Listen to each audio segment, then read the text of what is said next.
आज हम बात करेंगे पार्ट्स की। पार्ट्स किस चीज़ के पार्ट्स? पार्ट्स तो हर चीज़ में होते हैं। जैसे ह्यूमन बॉडी है, ह्यूमन बॉडी के भी डिफरेंट पार्ट्स होते हैं, जैसे हैंड्स, लेग्स, टंग, आईज, नोज, ये सब ह्यूमन बॉडी के पार्ट्स है। और इन पूरे पार्ट से मिलकर ही एक पूरी बॉडी बनती है। हम बात करें अगर किसी मशीन के, तो उसमें भी डिफरेंट पार्ट्स होते हैं और उन पार्ट से मिलकर ही कोई मशीन बनती है। यानी हर चीज़ में पार्ट्स होते हैं और उन पार्ट्स से मिलकर बनता है कोई भी एक कंप्लीट चीज़। विदाउट पार्ट्स के कोई एक कंप्लीट चीज़ नहीं होती। तो आज हम बात करने जा रहे हैं इंग्लिश के पार्ट्स की। इंग्लिश के पार्ट्स क्या होते हैं और कैसे होते हैं, आज हम हमारी इस वीडियो में देखेंगे।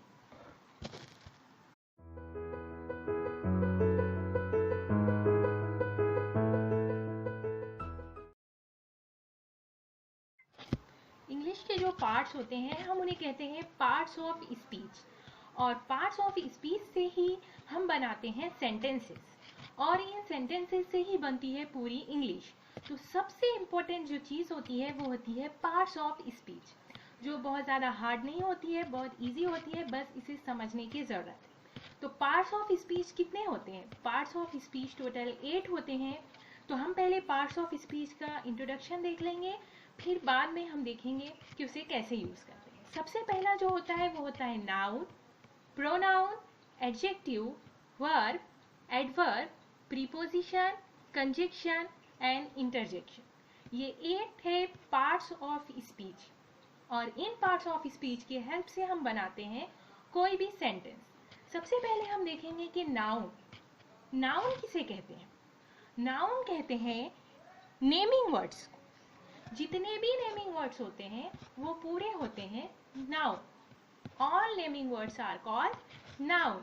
जो भी नेमिंग वर्ड्स है, अब चाहे वो नेम किसी थिंग का हो, किसी पर्सन का हो, किसी प्लेस का हो, या किसी भी चीज़ का नाम होता है, नेम होता है, तो हम उसे कहते हैं नाउन। जैसे कि हम कहते हैं कि बर्थडे थी, जॉन की बर्थडे थी, तो यहाँ पर जॉन क्या है? जॉन भी तो एक नाम है। तो यहाँ पर जॉन हो गया एक नाउन, तो यहाँ पर हम लिख देते हैं जॉन।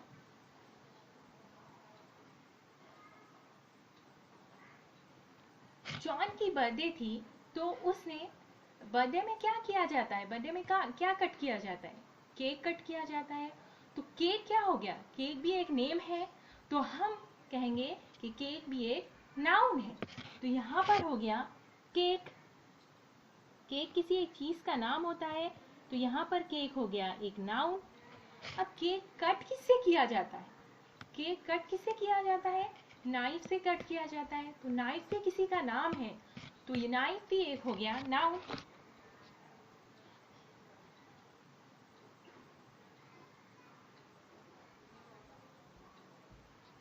नाइफ भी हो गया नाउन।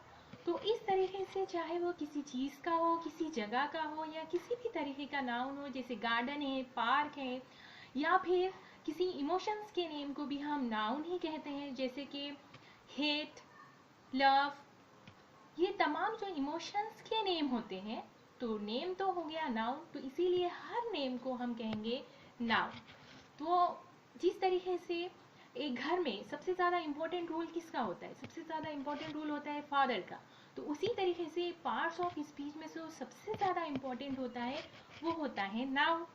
यानी सबसे ज़्यादा जो मेन कैरेक्टर प्ले करता है किसी सेंटेंस में, किसी भी हमारी कन्वर्जेशन में, तो वो होता है नाउन। तो हम इसे कहेंगे कि हम इसे इस तरीके से भी याद रख सकते हैं कि पार्ट्स ऑफ स्पीच जो है वो एक हाउस का नेम है। पार्ट्स ऑफ स्पीच एक हाउस का नेम है, एक बिल्डिंग का नाम है, और ये उसके अंदर रहने वाले पूरे लोग हैं। तो जिनमें नाउन जो हो गया, नाउन घर का सबसे बड़ा हो गया, हेड हो गया, फादर हो गया। तो नाउन है हेड, फादर, हम इसे इस तरीके से याद रखेंगे। सेकेंड नंबर पर होता है प्रोनाउन। अब प्रोनाउन क्या होता है? जिस तरीके से हमने कहा कि नाउन क्या है, नाउन घर का हेड है, और जैसे पार्ट्स ऑफ स्पीच एक घर का नाम है, तो नाउन उस घर का हेड है, फादर है। और अगर घर के तमाम काम किसे करने पड़ते हैं? फादर को करने पड़ते हैं। लेकिन अगर फादर नहीं होते तो घर के जो बाहर के जो काम होते हैं वो किसे करने पड़ते हैं? जो बड़ा बेटा होता है उसे करना पड़ता है। तो हम कहेंगे कि अगर फादर ना हो तो उसके प्लेस पर कौन काम करता है? उसका सन काम करता है, बेटा काम करता है। तो यहाँ पर हो गया कि अगर हमारे पास नाउन नहीं है तो उसकी जगह कौन आएगा?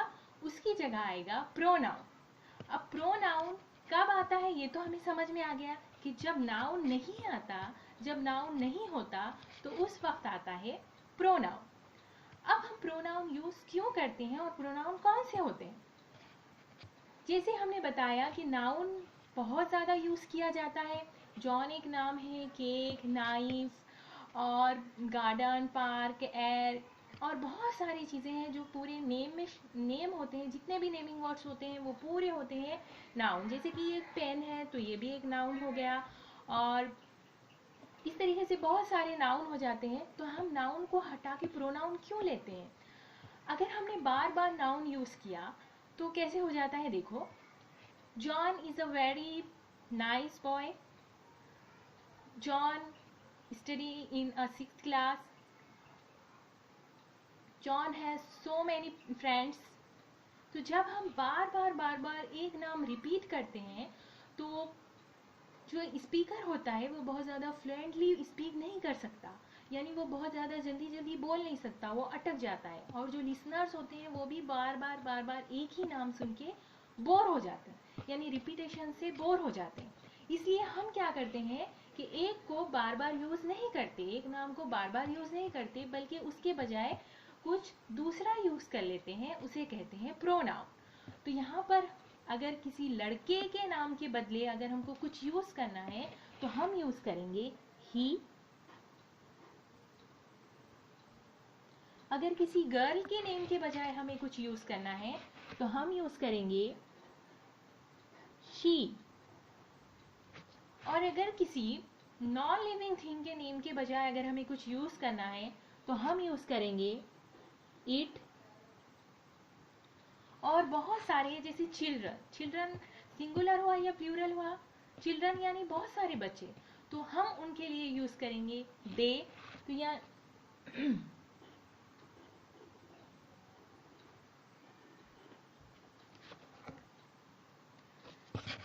बॉय के लिए यूज़ होगा ही, शी। गर्ल के लिए होगा शी, गर्ल के नाम के बजाय होगा शी। और नॉन लिविंग थिंग के नेम के बजाय होगा इट। और बहुत सारे उनके लिए अगर हमें बोलना है तो हम बोलेंगे दे। उसके अलावा वी है, और बहुत सारे हैं जो कि हम प्रोनाउन की लिस्ट में लाते हैं। तो आज हम सिर्फ इंट्रोडक्शन देख रहे हैं कि ये होते क्या है। तो हमने कहा कि जिस तरीके से फादर ना होने पर घर का काम उसके बेटे को करना पड़ता है, उसी तरीके से अगर किसी सेंटेंस में नाउन नहीं आता है तो उसके बजाय किसको आना पड़ता है? प्रोनाउन को आना पड़ता है। अगर किसी सेंटेंस में नाउन नहीं आता है तो उसके बजाय जो आता है उसे कहते हैं प्रोनाउन। तो यहाँ तक कि हमारी स्टोरी पहुँच गई कि पार्ट्स ऑफ स्पीच है। पार्ट्स ऑफ स्पीच में हमने देख लिया फादर, फादर कौन है? नाउन है। और उसका बेटा कौन है? प्रोनाउन है। यानी अगर नाउन नहीं आएगा तो कौन आएगा? प्रोनाउन आएगा। यहाँ पर हमने देख लिया। अब हमको थर्ड देखना है एडजेक्टिव। एडजेक्टिव किससे कहते हैं? एडजेक्टिव वो वर्ड्स होते हैं जो किसी की भी तारीफ करने के लिए या फिर बुराई करने के लिए वो वर्ड्स यूज़ किए जाते हैं, उसे कहते हैं एडजेक्टिव। हम स्टोरी इस तरीके से ऐड कर सकते हैं कि ये नाउन जो फादर है उसको दो बेटे हैं, जैसे कि एक प्रोनाउन जो कि नाउन ना होने पर यूज़ किया जाता है, दूसरा है एडजेक्टिव। ये जो एडजेक्टिव है ये एक पोएट है, यानी ये किसी की भी तारीफ करता है और किसी की भी बुराई करता है। तो इसका काम क्या करना है? किसी की भी तारीफ करना है या किसी की भी बुराई करना है। जैसे अगर हम कह देते हैं ब्यूटीफुल,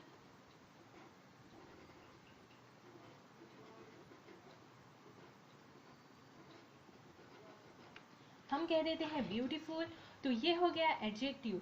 अब अगर हम कह देते हैं स्मॉल,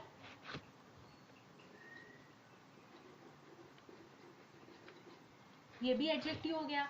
तो इस तरीके से हम एडजेक्टिव देख सकते हैं कि किसी की भी तारीफ या किसी की भी बुराई करना है तो वो हो जाता है एडजेक्टिव। ऐसे कितने भी वर्ड्स हो, चाहे कोई भी वर्ड हो जिसे पढ़कर हमको ऐसा लगता है कि इसमें किसी की तारीफ की जा रही है, किसी की एबिलिटी बताई जा रही है, किसी की डिसेबिलिटी बताई जा रही है, तो ऐसे पूरे वर्ड्स को हम क्या कहेंगे, एडजेक्टिव कहेंगे। जैसे कि और बहुत सारे, टॉल का अपोजिट क्या होता है, स्मॉल का अपोजिट क्या होता है, टॉल होता है। तो यहाँ पर है टॉल, तो ये भी एक हो गया एडजेक्टिव। उसके बाद है ब्रेव। अगर हमने नेक्स्ट वर्ड ले लिया तो वो है ब्रेव। ब्रेव का मतलब क्या होता है, बहादुर। तो यहाँ पर ये भी किसी के बारे में कुछ बात बताई जा रही है, तो वो पूरे हो जाते हैं एडजेक्टिव। यहाँ तक कि हमारी स्टोरी पहुंची। अब हम देखते हैं कि वर्ब, वर्ब क्या होता है, और हमारी ये जो स्टोरी हम बना रहे हैं उसमें वर्ब की प्लेस क्या होती है। वर्ब होता है एक्शन वर्ड्स। किसे कहा जाता है वर्ब, वर्ब कहा जाता है एक्शन वर्ड को। अब एक्शन किसे कहते हैं, एक्शन मीन्स काम। ऐसे पूरे वर्ड्स इसे पढ़कर हमको ऐसा लग रहा है कि कुछ ना कुछ एक्शन हो रहा है, कुछ ना कुछ एक्शन हो रहा है, तो वो पूरे वर्ड्स हो जाएंगे वर्ब। जैसे कट,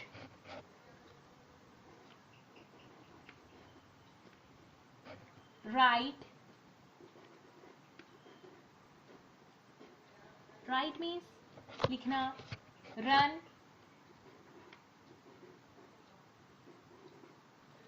ये जो पूरे वर्ड्स होते हैं ये पूरे वर्ड्स हो जाते हैं वर्ब। अब हम देखते हैं कि घर के जो बड़े हैं वो फादर है, फादर के ना होने पर हमको किसे काम करना पड़ा है, प्रोनाउन को काम करना पड़ा है। एडजेक्टिव का काम है किसी की तारीफ करना या किसी की बुराई कर देना। वर्ब होता है, वर्ब की प्लेस होती है, वर्ब घर में काम कौन करते हैं, घर में काम किसे ज़्यादा करना पड़ता है, मम्मी को करना पड़ता है। तो वर्ब जो हो जाता है वो वर्ब हो जाता है। पार्ट्स ऑफ स्पीच, इस फैमिली की जो मदर है वो कौन है, वर्ब है। पार्ट्स ऑफ स्पीच, इस फैमिली के मदर कौन है, वर्ब है। अब हम देखेंगे कि एडवर्ब क्या है। अब काम कैसे करना है, क्या कहाँ करना है, कब करना है, ये एडवाइजेस कौन देता है वर्ब को, ज़्यादातर ये एडवाइजेस कौन देता है, जो डॉटर होती है वो देती है। तो हम कहेंगे कि ये जो एडवर्ब है ये इस स्टोरी में डॉटर है, और इसका काम क्या है, वर्ब को एडवाइजेस देना कि काम कैसे करना है, कब करना है।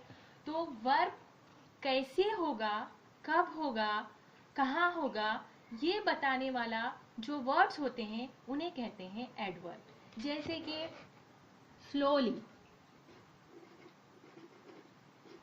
स्लोली मीन्स आहिस्ता से। तो काम तो हुआ, ही राइट स्लोली, उसने आहिस्ता से लिखा, आहिस्ता आहिस्ता लिखा। ही राइट्स स्लोली, उसने आहिस्ता आहिस्ता लिखा। तो काम तो किया, बट कैसे किया, काम करने का मैनर क्या था, तो वो था स्लोली। तो काम कैसे हुआ, कब हुआ, कहाँ हुआ, ये जो बताने का काम होता है वो होता है एडवर्ब का। जैसे सेकेंड हम देखेंगे लाउडली,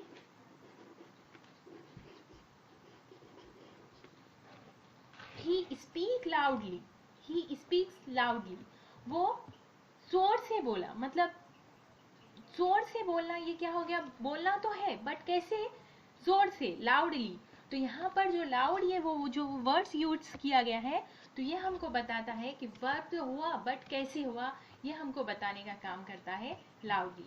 अब हम जो तीसरा देखेंगे प्रीपोजिशन, तो यहाँ पर हम नाम से पता करने की कोशिश करेंगे। हम हमारी स्टोरी में ऐसे ऐड कर देते हैं कि पार्ट्स ऑफ स्पीच, ये जो नाम की एक फैमिली थी, उनके पास एक कैट थी और वो अपनी पोजीशन बदलती रहती थी, कभी टेबल के नीचे जाती थी तो कभी टेबल के ऊपर आती थी। यानी ये क्या बताती है, पोजीशन क्या चेंज करती है, पोजीशन चेंज करती है। क्या चेंज करती है, पोजीशन चेंज करती है। तो पोजीशन बताने वाला जो वर्ड होता है उसे कहते हैं प्रीपोजिशन। यानी इंग्लिश में हम जितने भी वर्ड्स पढ़ेंगे जिससे हमको पता चलेगा कुछ पोजीशन है, तो वो पूरे वर्ड्स को हम कहेंगे प्रीपोजिशन। जैसे कि ऑन, into, in, under, और बहुत सारे हैं। तो हम कहेंगे कि जितने भी वर्ड्स हमको पोजीशन बताते हैं हम वो पूरे वर्ड्स को कहेंगे प्रीपोजिशन। अब उसके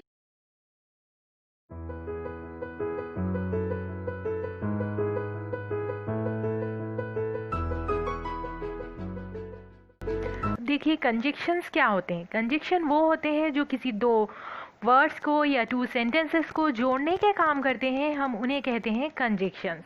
जैसे फेविकॉल होता है, कोई गम होता है, वो किसी चीज़ को जोड़ने का काम करता है, वैसा ही कंजक्शन भी जोड़ने का काम करता है। टू सेंटेंसेस हो या टू वर्ड्स हो, उनको जोड़ने का काम जो करता है उसे कहते हैं कंजक्शंस। तो यहाँ पर हमने कुछ कंजक्शंस के लिखे हैं, जैसे एंड, और, बट, और बहुत सारी कंजक्शंस हैं जिसमें हम देखेंगे कि किस तरीके से यूज़ किए जाते हैं। जैसे ये एक सेंटेंस है, baby was crying because it was hungry. यहाँ पर एक सेंटेंस ख़त्म हो जाता है।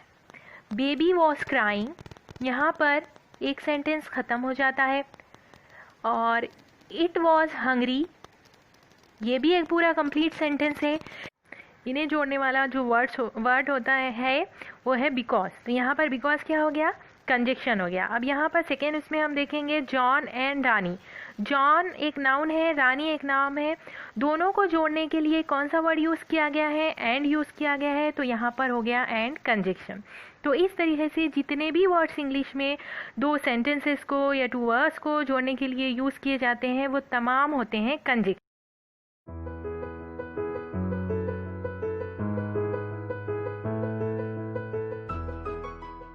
जो लास्ट बचता है इंटरजेक्शन। इंटरजेक्शन ये रिटर्न में यूज़ नहीं किया जाता, बल्कि ये स्पीकिंग में यूज़ किया जाता है। ऐसे कुछ सडन वर्ड्स जो हम एकदम बोल देते हैं सरप्राइज होकर या फिर शॉक्ड होकर, तो ऐसे वर्ड्स को इंटरजेक्शन कहा जाता है। जैसे कि ओह, इस तरीके के वर्ड्स होते हैं जिसे हम स्पीकिंग में ज़्यादा यूज़ करते हैं। तो यहाँ पर हमारा ये पार्ट्स ऑफ स्पीच जो है वो पूरे हमारा उसका इंट्रोडक्शन ख़त्म हो गया। तो अब हम देखेंगे कि हम पार्ट्स ऑफ स्पीच की प्रैक्टिस कैसे करें। तो पार्ट्स ऑफ स्पीच की प्रैक्टिस करने के लिए देखिए यहाँ पर हम कोई एक पैराग्राफ ले सकते हैं या कुछ भी ले सकते हैं और उसको हम पढ़ते जाएंगे, और जहाँ पर भी हमें नाउन दिखाई दे रहा है हम उसे एक कलर से कलर कर देंगे, और फिर जो दूसरा होता है वर्ब होता है उसे रेड कलर से करेंगे, और एडजेक्टिव को ब्लू कलर से करेंगे। इस तरीके से करके हम इसकी प्रैक्टिस कर सकते हैं। जैसे one day a farmer was digging a field, तो यहाँ पर जो डे है, डे एक नाउन हो गया तो हम उसे कलर कर देंगे। फार्मर भी एक नाम है तो हम फार्मर को भी कलर कर देंगे। इस तरीके से हम इन वर्ड्स को कलर करके इनकी प्रैक्टिस कर सकते हैं, जैसे कि हमने यहाँ पर आपको करके बताया है। इसी तरीके से आप कि कोई भी पैराग्राफ या टॉपिक लेकर उसे इस तरीके से कलर करें और उसकी प्रैक्टिस करें। तो आज हमारा यहाँ पर पार्ट्स ऑफ स्पीच का ये जो टॉपिक है वो यहाँ पर ख़त्म होता है, और हम अगली वीडियो में किसी दूसरे टॉपिक को कवर करेंगे। तब तक के लिए take care. Don't forget to subscribe, like and share, and press the bell icon after the